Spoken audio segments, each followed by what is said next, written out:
Доброе утро. Так, встал пораньше. Всю ночь эти птицы свистели. Какая-то лягушка жужжукала всю ночь. Ква-ква-ква. Встаю очень рано. Сейчас быстро собираюсь, кушаю. И по грунтовке мне еще 15 километров до дороги ехать. А что там после перекрестка, не знаю, грунтовка. Нет, там должна быть асфальтовая дорога. Ну и потом стольник почти до Первоуральска. Спал чудесно. Ночью замерз. Конечно, потому что ты когда спишь у реки, во-первых, спишь один. Вдвоем-то нам теплее было. И еще с реки обычно тянет, поэтому ночью замерз, такой быстро достал кофту, оделся. Все, и опять вырубился. Хорошо.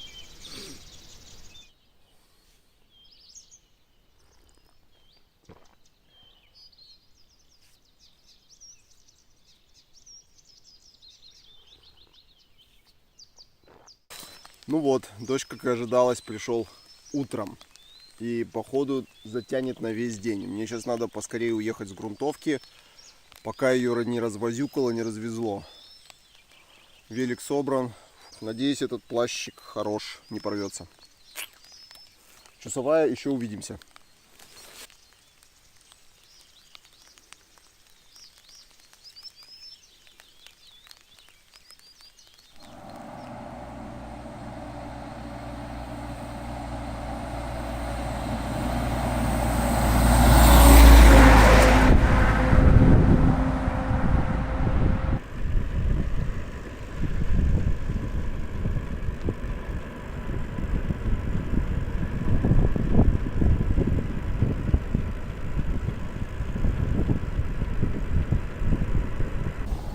Йо-йо-йо-йо, чегерап, йо-йо. Прошу прощения, что выгляжу замученным, а вовсе не бодрым, не позитивным. Вокруг такая красота. Свердловская область. Дельта Чусовой. Все потому, что я утром 30 километров выезжал из национального парка Чусовая. Что значит выезжал? Вначале от Сулема 20, где-то 16 километров по лесной дороге. Так как утром прошел дождь, то она была вся в грязи.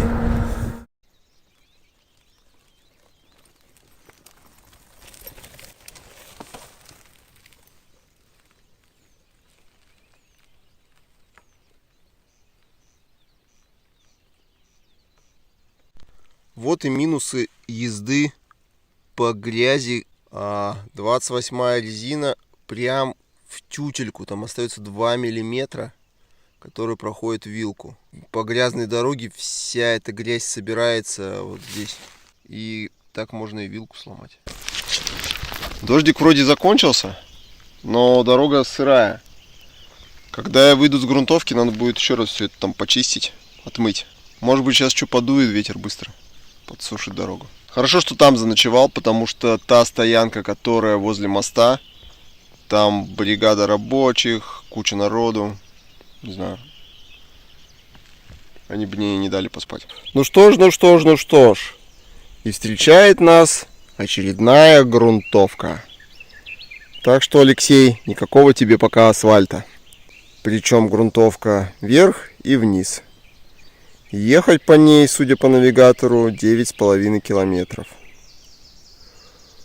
Сейчас спущусь и буду опять чистить.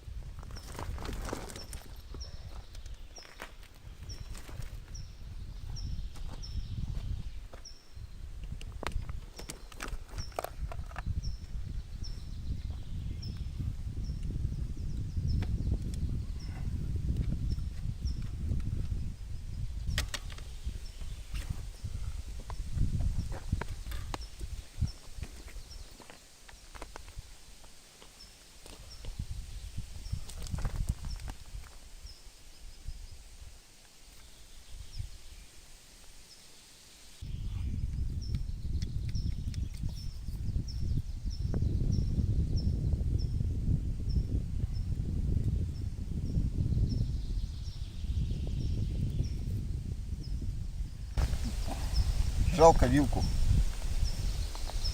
Подтерлась.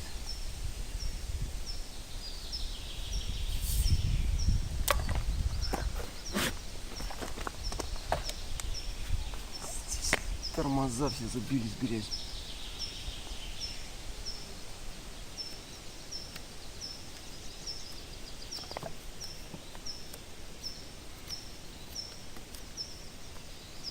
Хоть зубной щеткой вычищай.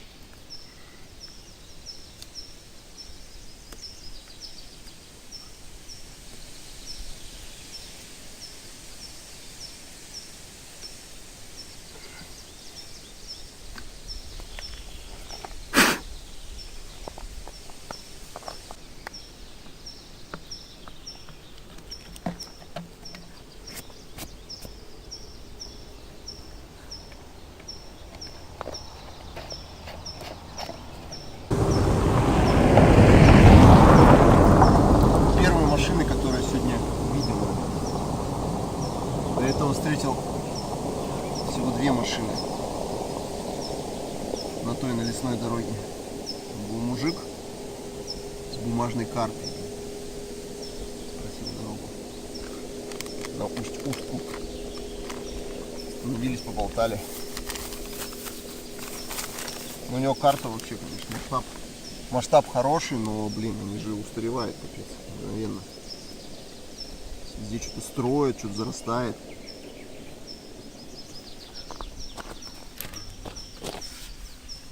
Тоже грязь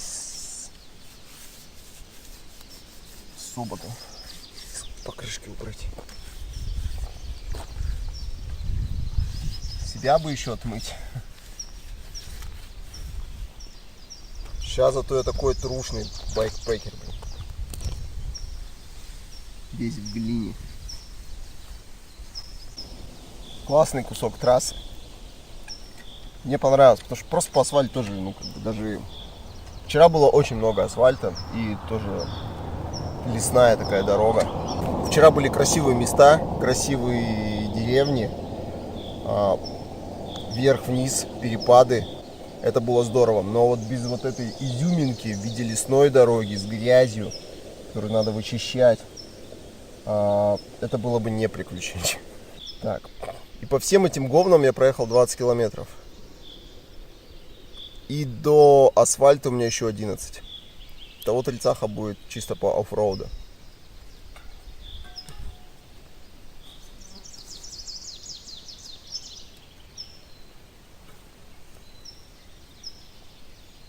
Вилочка, живи, пожалуйста, вилочка, я тебя люблю. Ты мне еще нужна.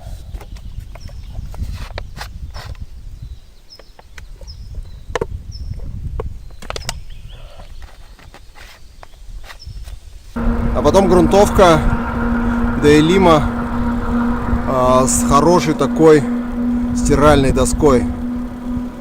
До сих пор коленки дрожат.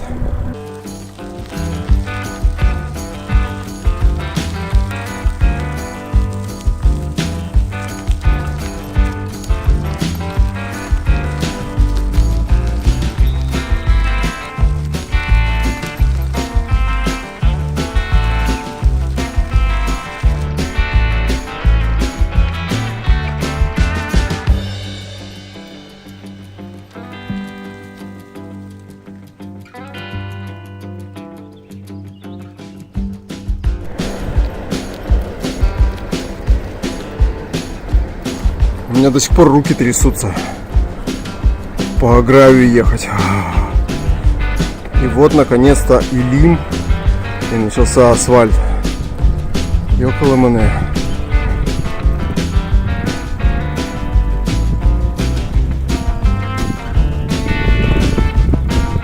Улица Пушкина.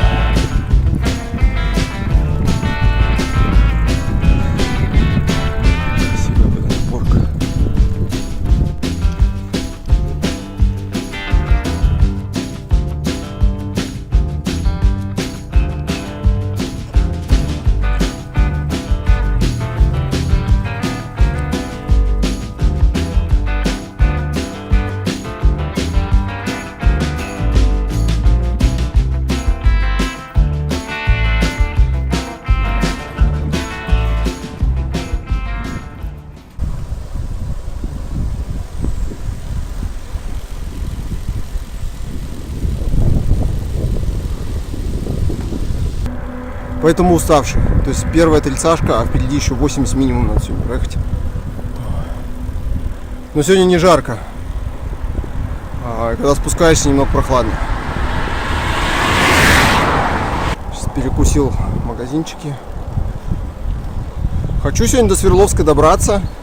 В любом случае, если там останется 20-30 километров, прыгну на электричку. Потому что смысла в пригород суваться и где-то на окраинах большого города ночевать вообще не вижу смысла. Лучше заехать, постираться, к тому же там ждут родственники, которых давным-давно не видел, брат.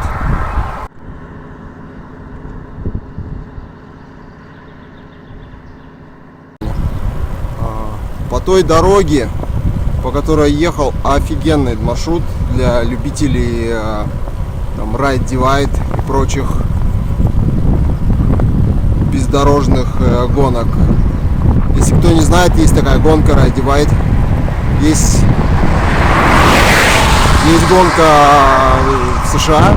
Вообще движуха пошла из США, где на горных великах нужно от границы Канады до границы Мексики пропилить кто быстрее. Но там история-то совсем небольшая, всего 10 лет. Ну и наши энтузиасты тоже начали такое же мутить где-то, получается, от Ставропольского края, от Калмыкии даже, до Карелии. Там несколько этапов, можно хоть все пройти, если сил много хватит. Можно выбрать один из этапов. Но они практикуют абсолютное бездорожье. Вот такой вот асфальтинг они не любят. Соответственно, вот этот кусок, который я проехал, не знаю, есть энтузиасты, которые мутят то же самое на Урале. Надо посмотреть, может быть, как раз этот участок возле Чусовой через Сулем у них уже как бы заложен. Там вообще вот разойтись классно на горных великах, либо на грейвелах. На моем не знаю. В общем, надо головой думать, потому что вот там встрял я, когда стала мокрая земля и грязь начала забиваться. Я думаю, те, кто ездит на горных, они с тем же самым сталкиваются. Когда по грязям катаются, между вилкой и покрышкой забивается грязь. Но у меня это критично, у меня там всего 2 миллиметра, и оно забивается прям песком за секунду. Песком, глиной, грязью. Наглиномесил, в общем. И надо было... Да не, нормально, но, в принципе, если ехать по бездорожью и в мокрую погоду, то вообще не проеду я. Я не знаю, что. Мой велосипед идеален для асфальта. Идеален. И я это как бы не первый раз езжу, не первый раз он это доказывает. По бездорожью только в сухую погоду.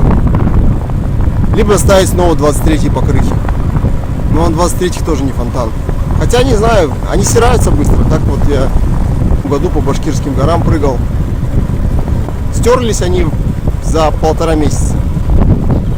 Да. Потому что, получается, в 19 сезоне что-то я не так много катал. А вот в 20-м укатал их прям зашибись. Я в июле уже пошел новые покупать. Блин, сейчас 2 пирожка и пакет кефира творят колдовство. У меня глаза слепаются, спать охота. Но лучше доехать до Староуткинска. Сегодня именно тот день, когда надо топить. Я чё рано и встал в 4, чтобы топить. Был бы какой другой день, я бы... Да еще рано, время-то 11 только. Какой спать?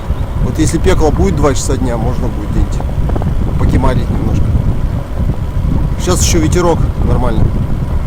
Солнышко только разогревается, а я уже почти 40 сделал. Это я молодец.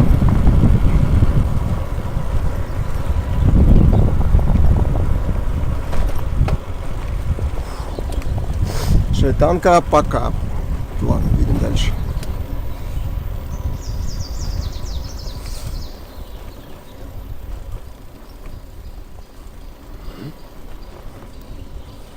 Небольшой подъемчик.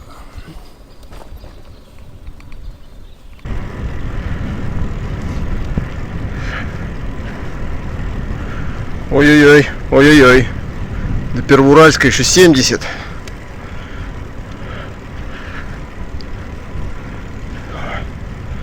Сколько ж до Екатеринбурга? Там...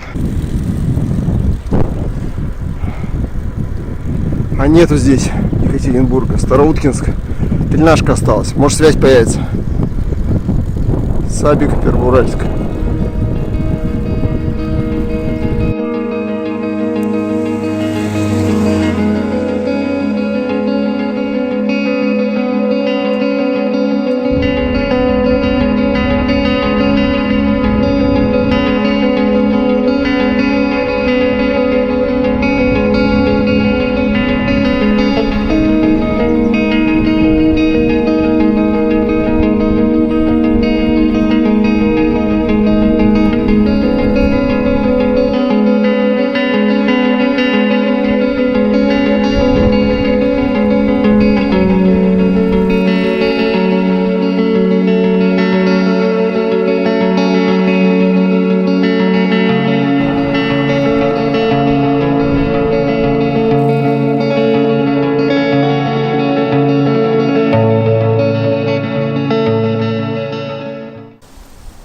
Уже почти 3 часа дня.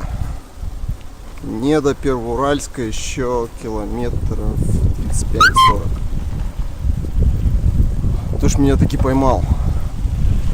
Побарабанил немного. Пришлось куртку накинуть. Ландшафт уже поменялся. Коровы начались. Че не кайф? Потеряли меня дома? А я выехал из заповедника, до Илима добрался, там связи нет, там только Теле2, Мотив, чуждые нам операторы, ну не то что чуждые, просто нет. А Мотив это местный, по Свердловской области, может и по Пермскому краю. У меня нет такой симки, да и не было шансов, да и смысл. Я надеялся, мегафон не сделаю. Там южнее, в Челябинской области, Башкирии он должен хорошо ловить. И пилил я с Илима еще километров 25, пока не появилась связь. Позвонила, там плач, слезы, нашелся. Ладно, там я уехал в горы на велосипеде. У меня жена по городу поедет на велосипеде кататься. Если дозвонок не ответит, я могу еще сильнее запаниковать. Всякое бывает.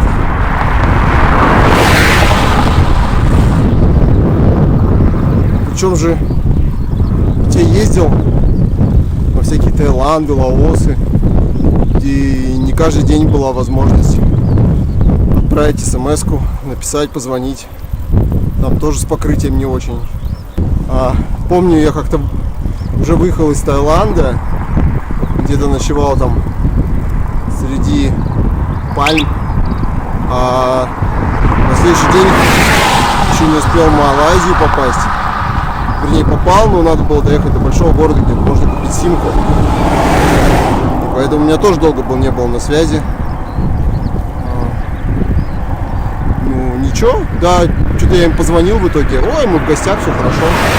Не особо волновались, а тут что-то распереживались. Хотя, получается, нас тут разделяет, сколько уже осталось? Километров 600-700 магнитки. Кстати, про Таиланд. Было у меня как-то отпуска дней 40-45. Хотел большую поездку погнать на велике. Такой думаю, Аргентина, Чили, надо проехать. Побережье. Ну, это, конечно, я психанул, но 40 дней могло и получиться, не знаю. Ну, жене говорю все. Ксюш говорю. Слушай, можно я вот в Южную Америку сгоняю, прокачусь? Ксения такая, ты что вздумал? Здесь я там искать буду. Туда всего 2 самолета или 1,5 самолета в день. И те с пересадками. Плюс там еще коварные латиноамериканки. Наркомафия. Не-не-не. Говорит. Дуй в Таиланд. Там уже все и знакомое. Самолеты туда часто летают. потеряешься, мы тебя найдем. Ну, я проехал тогда, получается, Таиланд и Малайзию еще. Прям Малайзию хотел посмотреть. В Таиланде вкуснее все. Ну, неважно. Потом Ксюша говорит такая, я на работе рассказала, все такие: ты что, мужа одного в Таиланд? Она говорит: ни одного, с велосипедом.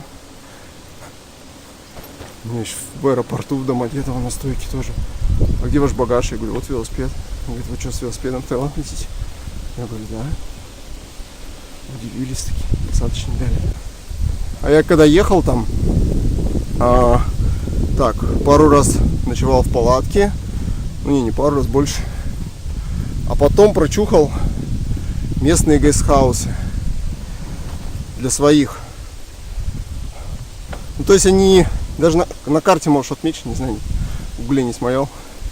Не смотрел, не находил. А вдоль дороги ты едешь, и я вот этих закорючки начал узнавать. Так, 100 метров направо, это точно их нет. Комнатки сдают. И там нормально, прилично и дешевле, чем вот эти, которые на английском везде повешены. Прилично, чисто, кровать. Всегда есть кондиционер, телевизор. Вот. Помню, пилил тоже один день. Жара, устал. Приехал. Поесть ничего нет. Купил мне на ресепшене какой-то доширак местный. Разбавил. Постирался пока. Теле включил. По телеку там чужого показывает. Ну и такой сижу в номере. Отдупляюсь. Пытаюсь прийти в себя. Какой-то журнал нашел. Там лежал журнал. А журнал такой вообще неприличный. Там везде какие-то тетки в трусах. Ну и другая всякая реклама. Ну я так телевизор, журнал. Что-то так листаю. Думаю, типа, как завтра ехать. Что? Короче, вообще не про теток. И когда уже пришел в себя, смотрю, а у меня журнал открыт на странице с велосипедом. Там реклама велосипедов. Я понял, что надо спать уже ложиться, а то везде одни велосипеды.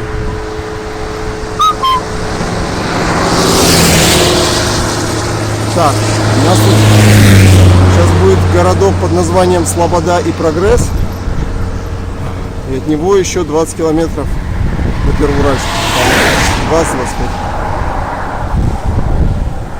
Может снова дождик пойти. Кроме пирожков сегодня ничего нет. Но, честно говоря, в такую погоду катится лучше, чем в жару. Пока мне так кажется. Он как рукой сняло, когда мне мои позвонили. Куда пропал? Ты где? Мы уже МЧС позвонили. Я шучу, не позвонили они.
я в Екатеринбурге, сейчас еду к брату, отмываюсь, немножко стираюсь, заряжаю павербанки. А завтра также на электричку и обратно в Гелендее дальше. В Йобурге пасмурно. Ну, что-то целый день сегодня было пасмурно, зато это классно. Может, вчера ночью ничего не обгоняло.